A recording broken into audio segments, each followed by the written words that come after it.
we are fundamentally intertwined with the people in our lives. Now, there was a wild study by these two researchers, Nicholas Christakis and James Fowler. They were curious about the obesity epidemic. This was the early 2000s. And they were curious, does it spread from person to person like a cold, or is it a percentage of the population like Alzheimer's? And what they discovered was shocking. They found that if a person has a friend who's obese, their chances of obesity increase by 45%.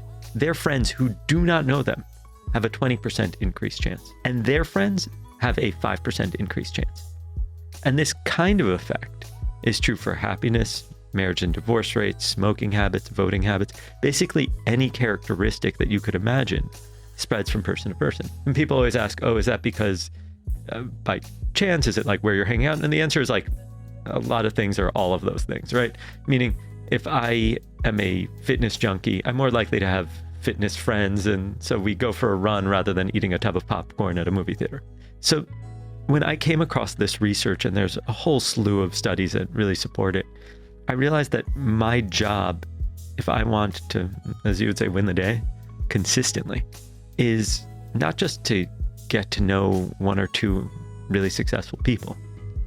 It's about meeting the extraordinary people across every industry and topic, and hopefully connecting them with each other. Because let's say I know you, maybe I'll become a better interviewer, right?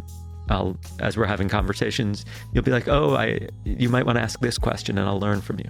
But if I also have friends who are professional athletes or Navy SEALs or whatever you could imagine, doctors, I'll then begin to understand how decision-making occurs in different places, and my habits will be absorbed from all of them.